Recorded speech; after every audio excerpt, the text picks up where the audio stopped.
Right, this is part of our traditional ochre colour. This white ochre that we gathered from around the area up here, and we're painting it on the boys with the brush because it's just the same as what we're doing. This is their markings. This is Jesse and Kevin's original markings for their dancing, and these are the markings that they use all the time, because this is the markings of the young boys, of the people, of the young fellas that's learning their art. And this is the way we paint them up. Open leg. And we paint them up like this, and the reason for the bands around here, and we put the lines down there like this, is the part of the emu. There we go.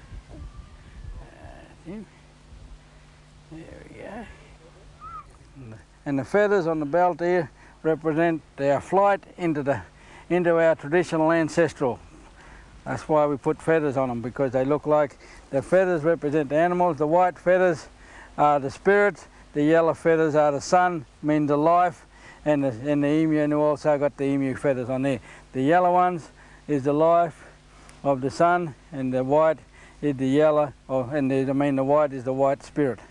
And that's why we paint them up like that and put them on there like that, because they represent the spirit and they're dancing. Okay?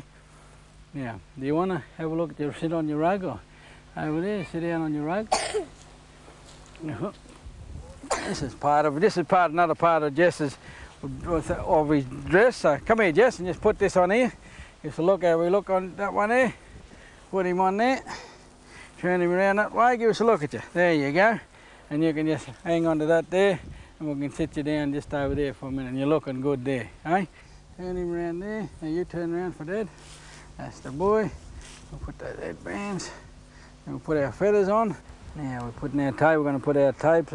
Feathers on our legs. So we're going to get those ones over there. So get those lines down there.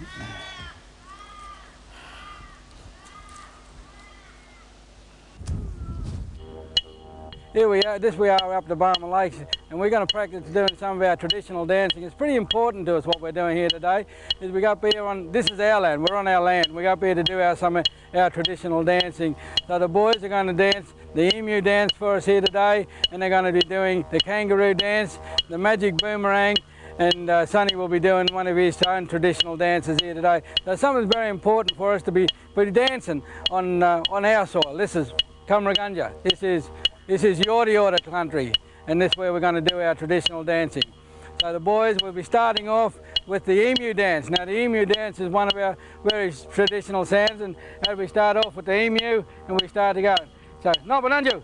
It shows the young fellas, it shows the young lads how we go out, track down the emu, to actually find them, and then eventually slaying them, and bringing them back to camp and dividing it up with the families. The boys that are walking around, this is how the young people were taught their traditional dancing.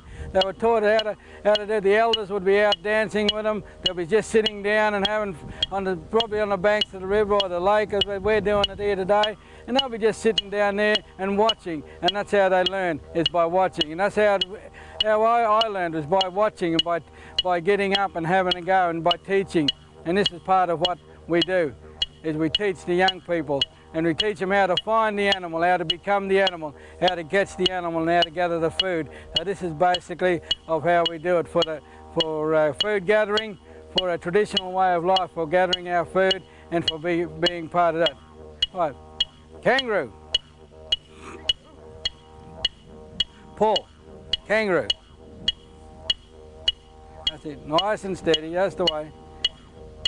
That's the way, good one. There you go. That's the way. Good one. These are other parts of where we do our dancing, and finding out how we get it together, and how we get close to the animals. And that's why we do our dancing like that, to get close, to come close to the animals, to eventually spear them, to bring them home for food. But that's why we teach the dancing. The dancing is very important, of knowing how to survive, how to gather your food, how to become close to the animal, to be part of that animal.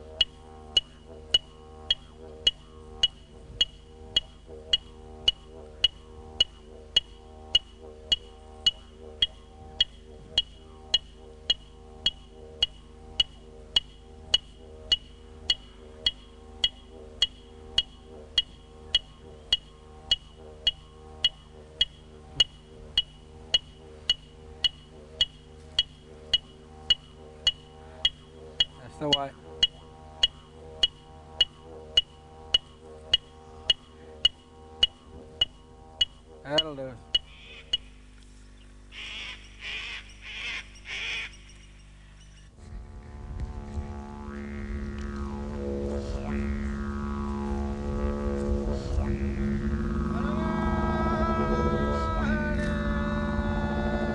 The dance that you're looking at now, what we're doing, is called the magic boomerang. It shows how the hunter or the dancer puts the magic into the boomerang to make it fly and to come as to come back, not in just as a killer boomerang, as a returning boomerang, and it has to put the magic in it. The first boomerang to ever fly was called the magic boomerang, and this dance shows you how they put the magic into the boomerang to make it come back.